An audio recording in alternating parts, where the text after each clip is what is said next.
আসসালামু আলাইকুম। As you like blogs YouTube চ্যানেলে সবাইকে স্বাগতম। ঘুরতে ঘুরতে এ পর্যায়ে আমরা চলে এসেছি বাংলাদেশ জাতীয় চিড়িয়াখানা, আর সামনে আছে বোটানিক্যাল গার্ডেন। কিন্তু আমরা এখন বাংলাদেশ জাতীয় চিড়িয়াখানা মিরপুর, আমরা এখন যাব মিরপুর চিড়িয়াখানার ভিতরে।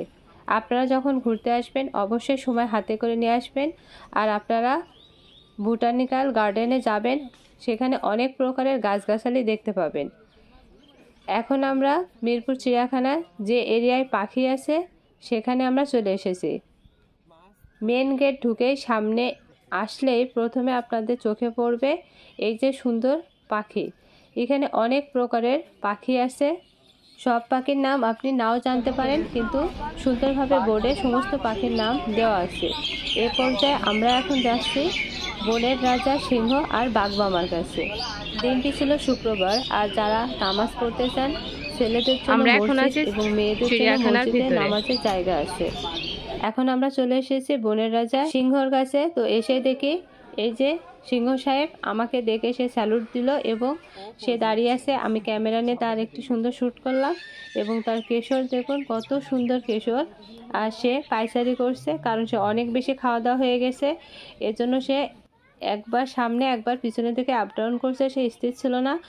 এবং তারপর আমরা চলে এসেছি বনের আরেকটি প্রাণী, সেটা হচ্ছে আমাদের বাংলাদেশের জাতীয় পশু রয়্যাল বেঙ্গল টাইগার।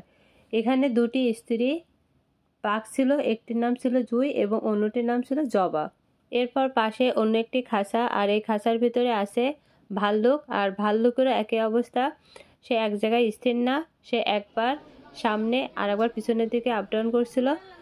এরপরে আমরা অন্য একটি খাঁচার ভিতরে এসে দেখি বনের রাজা সিংহ দুপুরের খাবার খাচ্ছে, মানে তার কাছে আছে বিশাল গরুর মাংসের পিস।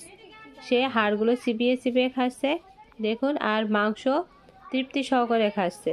তার এই গরুর মাংস খাওয়া দেখে আমার রুচি পাল্টিয়ে গেছে। আর এই যে মসজিদ, আর এখন আমরা যাব সামনের দিকে। দেখুন এই যে উট পাখি। এটা কি পাখি ভাইয়া? এটা কি পাখি? উট পাখি। খাবার দিব? খাবার খাবে ও? এই উট পাখি, তুমি কি খাবার খাবা? খাবার খাবে উট পাখি? দেখো গায়ে পশম, পাটা দেখো কেমন স্বাদ। ওরে খাবার দিবা? খাওয়ার জন্য কি করছে? উট পাখির সাথে ছবি ওঠানো হয়ে গেছে। আর সামনে এসে দেখি অনেকগুলো কচ্ছপ এর ভিতরে আছে। তো কচ্ছপগুলো দেখে নিন আপনারাও, দেখুন কতগুলো কচ্ছপ একসাথে আছে। তোমাদের গরম লাগছে? এটুকু পানিতে হবে না, উঠে চলে গেছে, আর গোসল করবে না। আমরা এখন যাচ্ছি এই সামনেরটুকু, এই সামনের দিকে জিরাফ আর জিব্রা এগুলো আছে। দেখেন মিরপুর চিড়িয়াখানাটা অনেক বড় এরিয়া নিয়ে, অনেক গাছগাছালি আছে এর ভিতরে। কথা বলতে বলতে সামনে এসে দেখি এই যে জিরাফ দাঁড়িয়ে আছে। আর এর আগে যখন আমি আসছিলাম তখন এই জিরাফের পাশাপাশি এই সাইডটায় জিব্রাও ছিল। আর তার একটু সামনে গেলে আপনি বিশাল বড় জাদুঘর দেখতে পাবেন। তারপরে হাতি আছে, অনেক প্রজাতির প্রাণী এখানে আসে। কিন্তু আমাদের আসলে অনেক বেশি কষ্ট হয়ে যাচ্ছিলো, এর জন্য আমরা বাসায় চলে গেছিলাম। আর এই যে দেখুন ময়ূর পাখি, ময়ূর না দেখে তো যাওয়াই যাবে না। এর পিছন সাইডটায় আছে অনেকগুলো সাদা ময়ূর, আর এখানে আছে পুরুষ এবং স্ত্রী ময়ূর। আর এখানে আমি এসে দেখি তারা মুরগির মতন ডিম পেড়ে তাওয়াও দিচ্ছে, আর ভিতরে তাওয়া দিচ্ছে ময়ূরগুলা। আর বিশেষ করে যারা হচ্ছে স্ত্রী ময়ূর পাখি, তারা কখনো পেখম মেলে না। আর পুরুষ ময়ূর পাখিগুলো তাদের পেখমগুলো সুন্দরভাবে মেলে ধরতে পারে। তো কিছুক্ষণের ভিতরে দেখতে পাবেন যে এখানে যে পুরুষ ময়ূর পাখি আছে, সেই ময়ূর পাখিটি তার পেখম সুন্দরভাবে মেলে ধরবে। আর এর আগে পিছন সাইডে যে সাদা ময়ূর ছিল, সেই ময়ূর পাখিও সুন্দরভাবে তার পেখম তুলে ধরেছিল। তো সেটা আমার ফোনে ভিডিও নাই, আমার ছোট ভাইয়ের ফোনে ছিল। আর ময়ূর পাখি দেখতে অনেক বেশি সুন্দর, তাই না? একটু সামনের দিকে আসলাম, আর এসে দেখে এখানে আছে সম্ভবত ঘোড়া বসে আছে।